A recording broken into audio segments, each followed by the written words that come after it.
वो भाव दे मतलब कि बोलिए बोलिए। ये चीज, बस मैं ये पूछना चाहती हूँ, अगर मून लग्नेश है और तृतीय भाव में बैठ गया तो मून एक सौम्य प्लेनेट है, और वो ना, वो एफर्ट्स करना नहीं चाहता।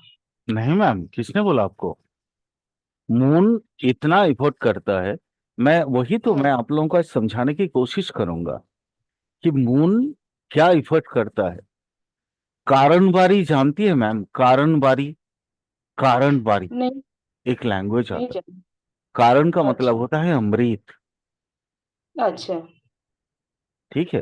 कारण का एक हम्म। और मतलब होता है, वो है, माने वो पहले था सूरा। ठीक है।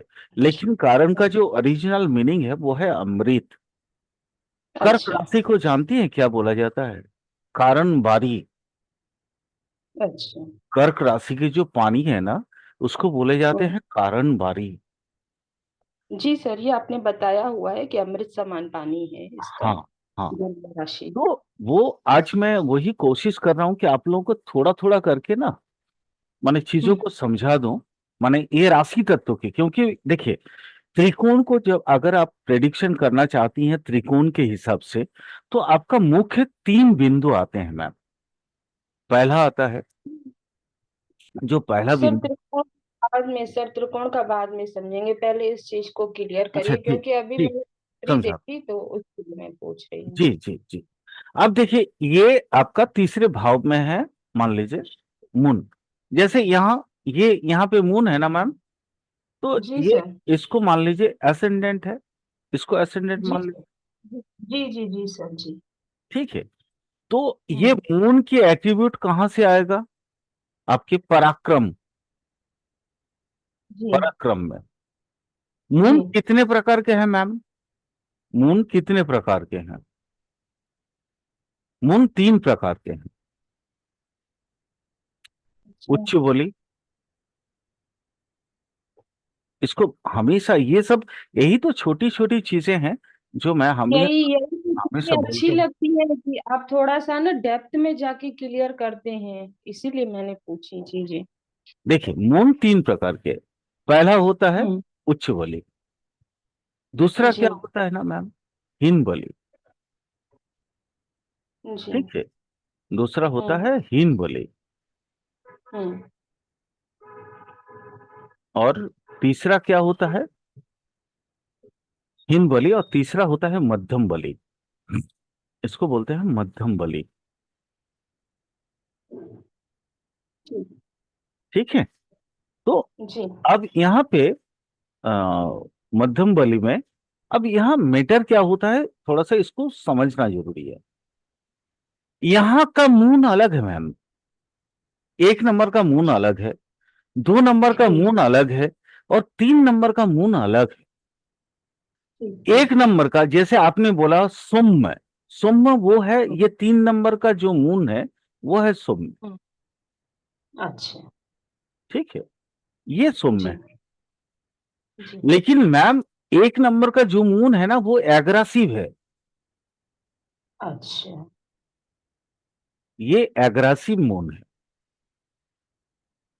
Clear ma'am? क्लियर यहाँ सर। पे ये एक नंबर उच्च बलि वाला मून आपको इतना दौड़ाएगा, इतना हम्म। दौड़ाएगा कि आप अचीव करने पे बाध्य हो जाएंगे।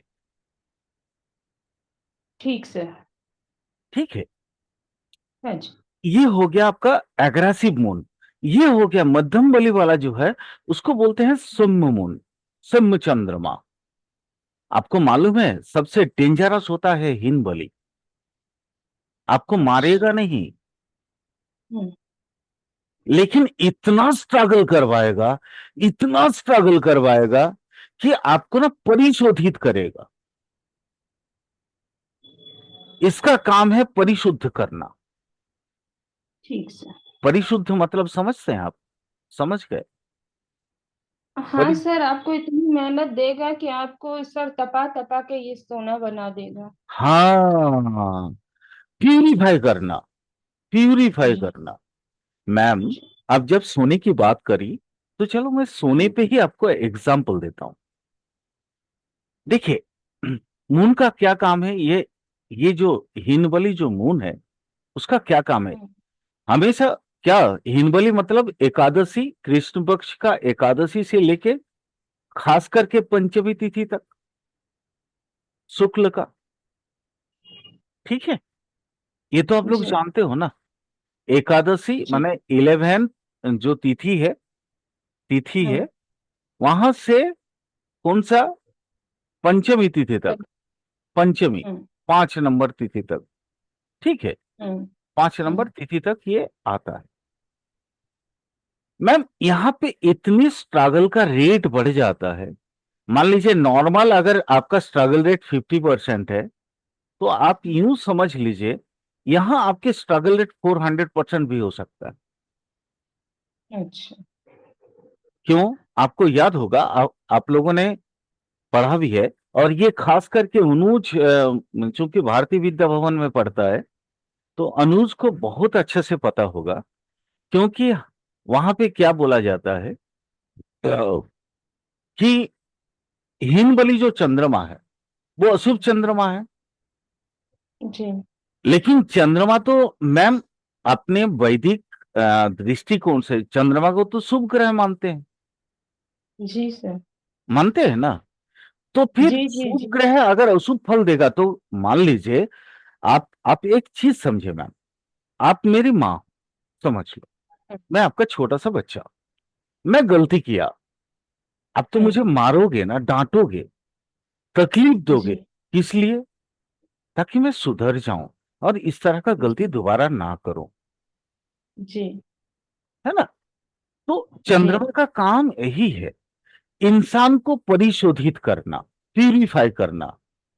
जैसे आपने सोने जी। की बात करी, तो सोने से ही मैं हम्म, आपको समझाने की कोशिश कर रहा हूं, उसी लैंग्वेज से, उसी वर्ड से।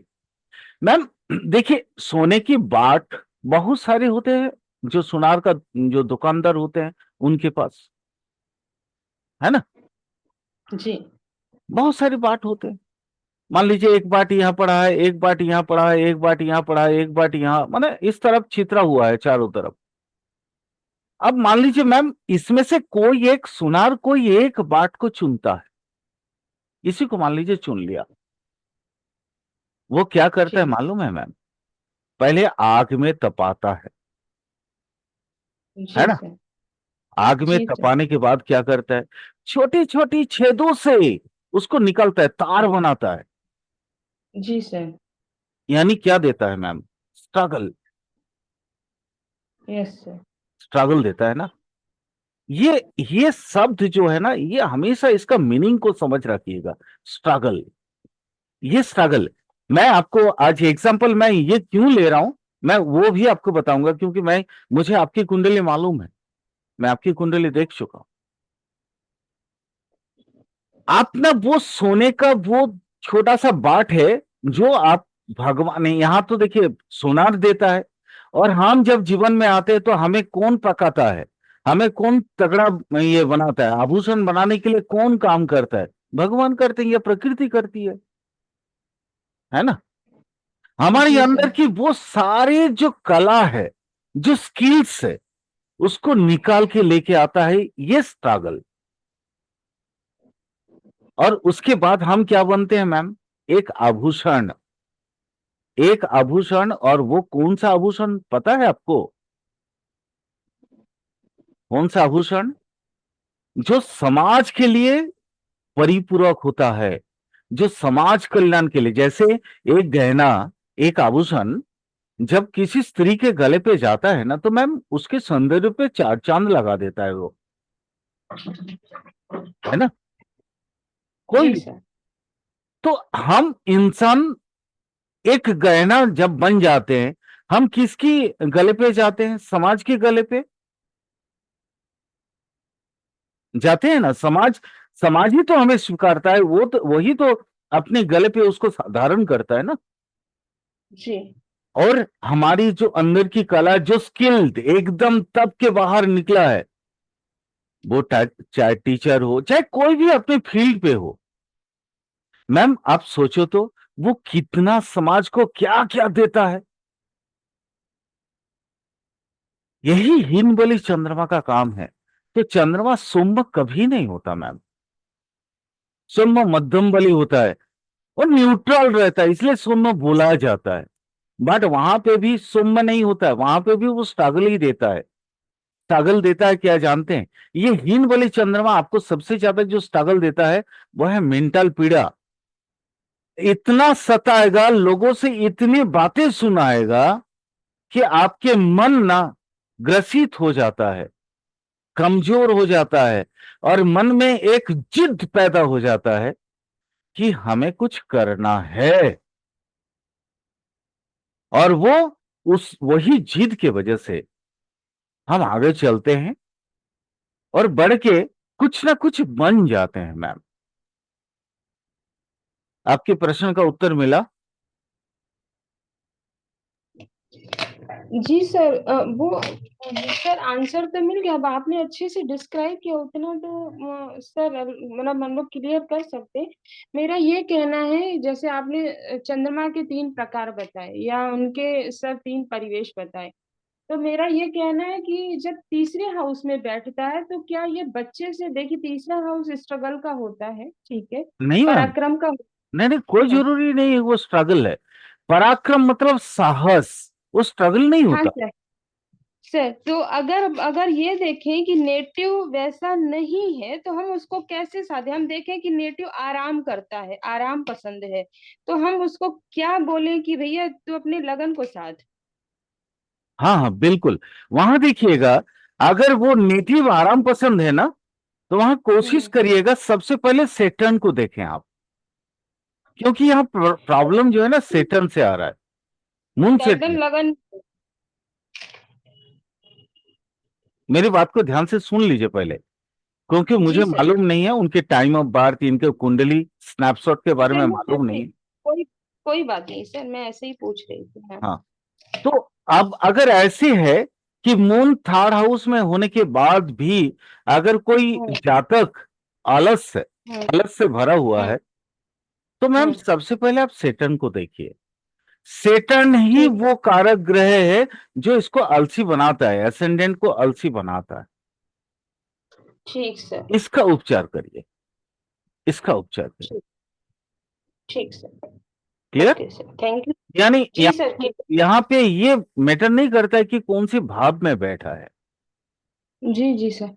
है ना? सर समझ गई, वो लगन पे बैठ के चंद्रमा से कनेक्शन बना रहा है तो वो एट्रीब्यूट आएंगे नेटिव के अंदर। हाँ हाँ मैम, बिल्कुल बिल्कुल। ठीक है अगर सर, यहाँ ठीक। पे सेटर्न आ गया और यहाँ पे अगर हम्म। मून है, तो ऑलरेडी आ गया ना।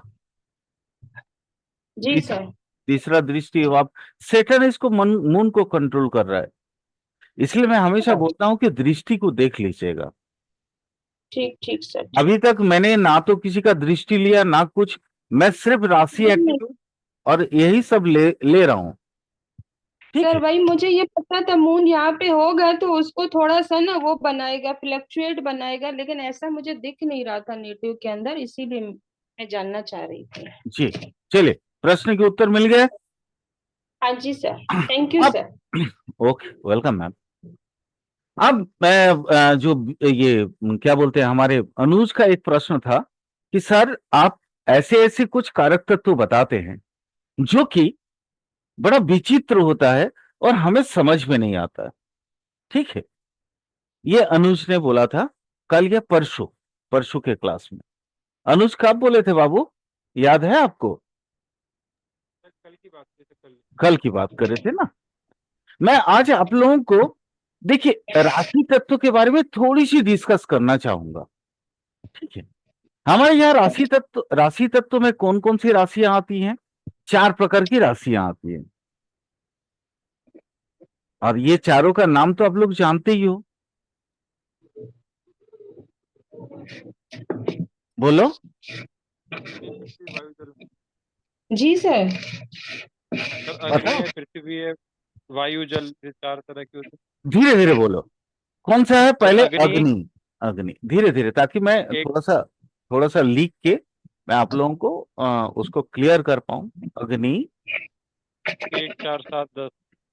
हाँ नहीं ठीक है, अच्छा चलो, आपने बोल दिया 1 4 7 10। गुड। मैं वो भी लिख दिया साइड में। ओके, उसके बाद क्या आता है? पृथ्वी, पृथ्वी। उसके बाद आता है पृथ्वी तत्व। वायु है। पृथ्वी, ये कौन सा है बताओ? 2, 5, 8, 11। 2, 5, 8 और 11। गुड। उसके बाद कौन सा आता है? वायु। वायु बोला ना वायु आपने? तत्व। हाँ, जी सर। वायु। वायु सर। ठीक। तो अब ये वायु, ये भी कौन सा है बोलो? 3, 6, 3, 6, 3, 9, 6, 9, 12। 9, 9, 12, 9। 12। हाँ। मिथुन कुंभ, नहीं यार, मिथुन वायु राशि 12 कहाँ से आ गया? ये आप लोग कुछ गलत बोल रहे हो वो मुझे। सर, वो सर अग्नि तत्व में 1, 5, 9 आती है सर। हाँ हाँ, जी सर, सर, ये अग्नि में वो 1, 5, इसलिए 9। तो मैं, इसलिए तो मैं कुछ नहीं बोल रहा था, जो आप बोल रहे हो मैं लिख रहा हूँ। अग्नि में 1, 5, 9 है सर। सर एक्चुअली में होता है कि वहाँ पे क्या करते हैं, अग्नि, पृथ्वी, वायु, जल करके ना 1, 2, 3, 4 ऐसे से लिख लेते हैं सर हम, जैसे नहीं, अब चलो, अब आपने सही एक सर सिर्फ 1, 5, 9, वाली बताया हाँ, उसने। 2, 6, हाँ, 10। हाँ। दो अब छह ये दस हो पृथ्वी गया। में 2, 6, 10। ये हुआ 210। गुड, अब चलो सही है। उसके बाद वायु में 3, कौन सा 7, आएगा? 3, 7, 11। 11। हाँ, मिथुन, कुंभ और तुला। 3, 7 और 11। गुड। इसलिए तो मैं, आप जैसे बोल रहे थे मैं कुछ नहीं बोल रहा था, लिखते जा रहा था, ताकि आपको कभी ना हाँ कभी नजर तो पड़ेगा ही। और उसके बाद लास्ट क्या आता जल, है? जल तत्व। जल। जल। सर, 4, 8, 12। 4, 8, 12। 4, 8, 12। 4, 8, 12। ये राशि का तत्व है। ठीक है। अब ये क्या है? अब एक चीज को समझो। अब यहां पे स्ट्रेंथ होता है। स्ट्रेंथ समझते हो? ताकत। अब यहाँ पे तत्व में भी ताकत होता है। कौन सा तत्व कितने ताकतवर है, कैसे समझोगे आप? बता सकते हो कुछ थोड़ा बहुत? सर कैसे पता नहीं, पर 5, 10, 7 और मैम अब आई थिंक चलो कोई बात नहीं। मैंने अब ये आप लोगों के लिए टफ है, क्योंकि ये एडवांस लेवल की बात है। तो चलो मैं आप लोगों को बताता हूं, आप लोग समझो। अब देखो, यहाँ पे ये जो पृथ्वी तत्व है ना, ये क्या है ना, सबसे भारी वाला है। पृथ्वी मतलब भूमि तत्व। भूमि क्या है? धरती जैसा, सबसे भारी, है ना? पृथ्वी तत्व होता है स्थूल तत्व, बोलते हैं इसको। पृथ्वी तत्व को क्या बोला जाता है? स्थूल तत्व। स्थूल, हेवी मेटेरियल्स। अंग्रेजी में इसको बोल सकते हैं heavy. HEAVY, VY, heavy. Clear? समझ में आया? अरे ये सन लोग कुछ तो बोलो। Yes, yes sir. हाँ, तो कुछ बोलो ताकि कम से कम हमें ये तो पता चले कि आप लोग समझ रहे हो, है ना? अब ये हो गया सबसे स्थूल तत्व, मोस्टली हैवी। हेवी में माने जो आपका मैटर है। अच्छा, उससे पहले अब उसके उसमें से सूक्ष्म कौन है पृथ्वी से? अब पृथ्वी से बाकी तीनों ही तो सूक्ष्म है। अग्नि भी पृथ्वी से भारी से, ये भी लाइट है। जल, ये भी लाइट है। और वायु, ये भी लाइट है। लेकिन पृथ्वी से लाइट वेट किसका है? जल का। अब स्ट्रेंथ को समझा रहा हूं। ये सबसे भारी हो गया 1 नंबर वाला। ये हो गया 2 नंबर वाला, उससे लाइट, हम आप हेवी से लाइट की तरफ जा रहे हैं, हल्की की तरफ, मतलब भारी से हल्के की तरफ, भारी से हल्के की तरफ। उसके बाद कौन आएगा? इस हिसाब से जाएंगे तो उसके बाद कौन आएगा? अग्नि सर। उसके बाद आएगा अग्नि, ये 3 नंबर में आएगा। और सबसे हल्का कौन है? वायु, ये 4 नंबर में आएगा। ठीक है, अब यहां पे हमारे पास 2 कंडीशंस आ गए। कौन कौन सा 2 कंडीशन? एक भारी से हल्का और दूसरा है हल्का से भारी। क्लियर? अब ये हो गया एक हल्का से भारी की तरफ। वहां हम इसको उलट देंगे, पलट देंगे, तो हमारे पास ग्रह की 2 माने कैटेगरी आ गई। एक इसको बोलते हैं असेंडिंग और इसके बोलते हैं डिसेंडिंग। 2 तत्व आ गए। मेष राशि के बाद आता है ना वृष राशि, जी सर। उसके बाद आता है मिथुन, जी। उसके बाद आता है कर्क। क्लियर? जी। मेष सबसे पहले आ गया, उसके बाद आया वृष। यानी यहां पे अगर मैं सूक्ष्म तत्व पे जाऊं तो सबसे ज्यादा सूक्ष्म तत्व में सबसे ज्यादा लाइट वेट कौन है? मिथुन। और सबसे हेवी वेट कौन है? वृष, वृषभ राशि। अब यहां इसके तत्वों से आपको क्या समझ में आता है बताओ? अब यहां पे लगन को समझने की देखो बहुत आसान हो जाता है। लगन समझो। अब देखो, अगर एक मिथुन का लगन है तो वो उसकी जो तत्व है वो वायु तत्व, यानी यहां का जन्मा हुआ जो व्यक्ति होगा वो सूक्ष्म तेज लेके पैदा होगा। वो उसकी गति, अवधारणा, हर चीज बहुत द्रुतगामी होगी। जैसे वायु यहां से यहां एकदम 2 सेकंड में चल जाती है, हवा जाती है ना, लेकिन भूमि नहीं जा सकती, स्थिर है। अब देखो कैसे यहां का, अब ये अगला तत्व तो कैसे पैदा हो रहा है देख लो। वायु कभी तेज भी होता है, कभी मंदिम भी होता है। अब यहां ये देखो दी स्वभाव आ गया इसका। अब समझ में आ रहा है? जी सर। मैं एक छोटी छोटी चीजों से कंप्लीट तत्वों को समझा दे रहा हूं। ठीक है, अब देखो यहां 2 दी स्वभाव किसका किसका आ रहा है? वायु का आया, लेकिन आग का भी तो दी स्वभाव होता है। आग, एक तो चूल्हे का आग है और एक वो जंगल में लगी हुई आग भी तो आग ही है। जी सर। है ना? यानी यह भी दी स्वभाव का हो गया। क्लियर? जी सर। और जल, ये वो भी ये भी तो दी स्वभाव का द्वितीय होता है। का। जी सर। क्योंकि ये तो कभी बाढ़ भी आता है, कभी पीने का पानी भी जरूरत तो पड़ता ही है। तो अब आप देखो यहां पे कितनी आसानी से हमारे गुरुओं ने चीजों को समेट दिया। कैसे समेटा देखो, यहीं से मैं आप लोगों को बाकी आगे की डिस्कस करता हूं। अब देखो द्विस्वभाव राशि कौन कौन सी है?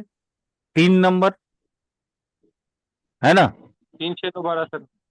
है सर 3 6 9 12। 6 कहां से द्विस्वभाव? हाँ, कन्या, यस, 9 और 12। बिल्कुल। सर पृथ्वी तत्व में दूसरी बात कैसे मानेंगे सर? 6 नंबर को कैसे, मतलब उसको कैसे, जैसे आपने भाई 3 का बता दिया, 9 का बता दिया, 12 का बता दिया, सर 6 को कैसे डिस्क्राइब करेंगे मुझसे? बिल्कुल बिल्कुल पृथ्वी।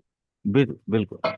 अब यहाँ देखो पृथ्वी तत्व की, अब यहाँ पे ना भूमि तत्व की भारी हेवीनेस कहीं पे कम नहीं होता, हेवीनेस तो रहेगा ही। मैं आपको ये 6 वाला राशि और 3 वाला राशि, इसमें बहुत फर्क नहीं रहता।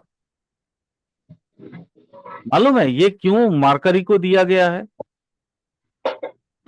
ये दोनों राशि का मालिक एक ही को दे दिया गया, मरकरी। 9 और 12 का मालिक एक बन गया। हाँ, मालिक तत्व एक ही दे दिया गया। एक ही कारण है, क्योंकि 6 का जैसे भूचाल आता है, भूकंपन होते हैं, तो चीजें बिगड़ती हैं, ठीक है, बट बनती भी तो है। तो पृथ्वी जी सर। तत्व की ये जो छठा वाला जो पृथ्वी तत्व है ना, ये विनाशकारी भी है और सृष्टिकारी भी है। समझ में आ रहा है? समझ में आया? बहुत छोटा सा वर्ड है, जी सर। दोनों बहुत छोटे छोटे वर्ड हैं, बट बहुत कुछ मैं एस्ट्रोलॉजी के बारे में बता दे रहा हूं ये 2 वर्ड से। सृष्टिकारी सर भी ठीक है है। और विनाशकारी भी है। लेकिन अब मैं आप लोगों को इसकी डिटेल बताऊंगा, कौन कहां किस तरह से ओज और समराशि, ओज राशि और समराशि के साथ। यहां देखो ये जैसे 6 समराशि हो गया, बट ये ओज राशि हो गया। 9 ओज राशि है, बट 12 समराशि है। यहां ओज तत्व बढ़ा हुआ है। सर ओज मतलब क्या होता है? मैम, हाँ सर। 1 3 5 7 9 11 ये जो राशि है, जिसको ऑड नंबर हम्म वाले राशि बोले जाते हैं, वो एक्चुअली वैदिक की भाषा में उनको ओजो राशि बोले जाते हैं, ओज राशि, ओज राशि। Okay okay sir. सर और ऑड इवन, बाकी सर जिसे कहते हैं odd even, sir odd even. Odd even, हाँ, वो अंग्रेजी में देखो हाँ सर। एक्चुअली ऑड इवन तो हमारी वैदिक का वर्ड तो है नहीं, लैंग्वेज तो है नहीं, टर्म तो नहीं है, इसलिए मैं ऑड इवन बोलता हूं आप लोगों को समझाने के लिए। बट ये ओज और समराशि ये 2 ही राशि का प्रकार होते हैं। राशि के प्रकार ये 2 है। मैंने आपसे बहुत दिन पहले अनुज आपसे पूछा था कि ओज राशि जानते हो अनुज क्या है, तो आपने बोला था नहीं सर। नहीं, ठीक है। तो इसलिए आज जब मुझे याद आ गया, वो मौका मिल गया, तो मैं आपको वो भी समझा दिया कि ओज राशि और समराशि वास्तव में है क्या। क्लियर? सर संविषम भी कह सकते हैं सर, ऑड इवन ना संविषम। हाँ, विषम देखिए वो वो कुछ भी वो कह। बाद में, देखिए बाद में हमारे जो आजकल के जो एस्ट्रोलॉजर लोग हैं, उन्होंने ऑड इवन को सम विषम बना दिया।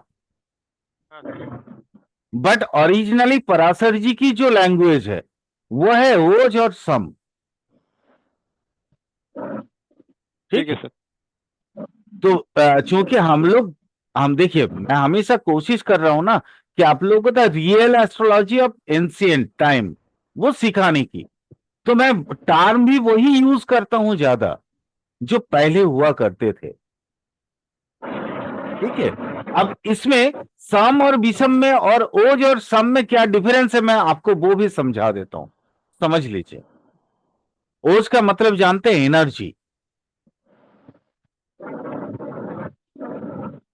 ओज ओज ओज ओज राशि जो बोल रहे हैं ना बार बार हम, ओज का, ओज एक ऐसा शब्द है जिसका मीनिंग होता है energy.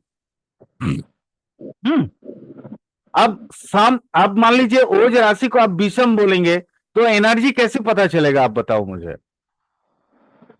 1 number, 5 number, 1 number, 3 number, 5 number, 7 number, 9 number और 11 नंबर, इसमें एनर्जी अधिक से अधिक होती है।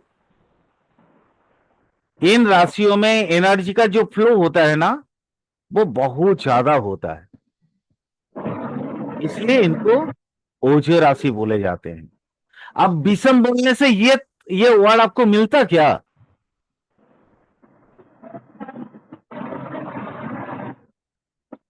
नहीं मिलता सर। मिलता क्या? नहीं सर, नहीं। विषम मिलने से एनर्जी वर्ड नहीं मिलता। ये ओज, ओज मैंने बोला आपको, यहां देखिए, ये ओज राशि वही चीज है। ये उन्होंने बोला था ओजह, बट अब हम लोग चूंकि हिंदी पढ़ रहे हैं तो इसलिए विसर्ग को हटा दिए। क्लियर? ओजो का मतलब होता है एनर्जी। आप पूरी कुंडली खंगा लोगे ना, तो देखोगे ये जो आपका ऑड नंबर वाला जो राशि है ना, उसमें एनर्जी लेवल सबसे ज्यादा होता है। अब मेष की बात ले लो, मैं अब सारी चीजों को मैं एक एक करके आप लोगों को कोशिश कर रहा हूं कि पूरा चीज कंप्लीट करके खोल दूं।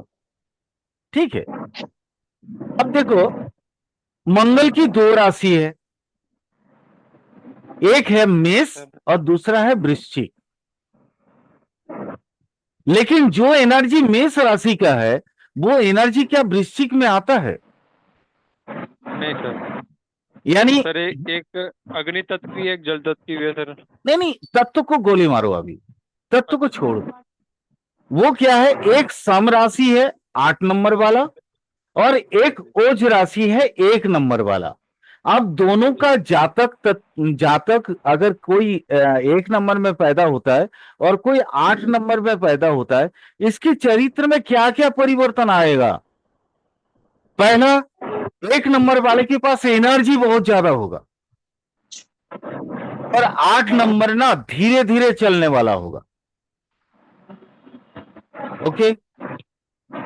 अब यहां देखो, मिथुन और कन्या दो एक ही घर का है, एक ही व्यक्ति का है, जिसका नाम है मार्करी, बुध। अब बुध की जो एनर्जी है, जो एक्सट्रीम लेवल ऑफ एनर्जी जो आपको मिथुन में मिलता है, क्या वो कन्या में मिलता है?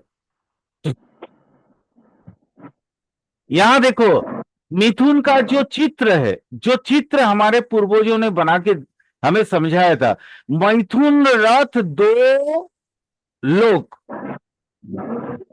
तो वहां मैथुन रथ अगर 2 लोग होते हैं, वहां एनर्जी लेवल क्या होगा? क्योंकि नई सृष्टि का कारक है वो। लेकिन कन्या का सिंबल क्या है? कांख में लेके एक नाव पे चलती हुई लड़की, कांख में जो एक कलश लेके बैठ माने जा रही है।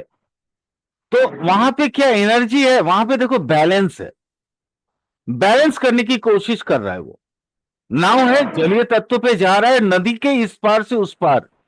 लेकिन वो आपने होता है ना, जो कमर में एक मतलब घड़ा को बैठा के ले जाने की कोशिश कर रहा है। देखो वहां पे क्या है ना, जरूरत की पूर्ति करना। समझ में आ रहा है डिफरेंसेस? समझ में आ रहा है क्या? अरे Yes, बोलो sir. भाई, बोलो। Yes, अनुज, sir. लक्ष्मी जी, डिफरेंसेस समझ में आ रहा है कैसे? ये ओज Yes. और सम का डिफरेंस जो मैं कर रहा हूं, डिफरेंशिएट। जी सर, समझ में आ रहा है सर। ओज को प्रकाश से भी वर्णित करते हैं, तो इसको भी ऐसे ही कैलकुलेट करेंगे? बिल्कुल करेंगे। यानी कि मतलब सारी राशियां ये प्रकाशित वाली हैं, यानी कि एनर्जी ज्यादा है इसमें, 3 1 3 बिल्कुल 5। बिल्कुल। अब ये देखो, पर्यायवाची ओज का बहुत सारे हैं, मैं तो सिर्फ सर एनर्जी लुक को तेज भी झेल तो रहा हूं। होएगा, हाँ, कुछ भी बोल। तेज भी तो होता है, ओज ओज का प्रकाश मतलब होता है तेज। ग्लेमर। बेसिकली उसका अगर एग्जैक्टली इंग्लिश करें तो उसका मतलब होता है ग्लेमर। ये जो राशियां हैं, ये ग्लैमरस राशियां हैं। अच्छा। ठीक है? ये एनर्जीवान राशियां हैं। तो ये अगर आप प्रॉपरली इस तरह से करें तो आपको और ज्यादा समझने में आसानी हो जाएगी। जल्दी से आइए, मैं बाकी माने जैसे ही 45 में आप लोग क्लास ज्वाइन कर लीजिए। फटाफट मैं आज राशियों को आप लोगों को समझा के खत्म करना चाहता हूं। मजा आ रहा है ना क्लास में आज? यस जी सर। सर। ये आज सर, एकदम बहुत एडवांस लेवल की क्लास दे रहा हूं मैं आप लोगों को। ठीक है? यहाँ पे कोई प्रश्न है अभी तक का? Sir clear.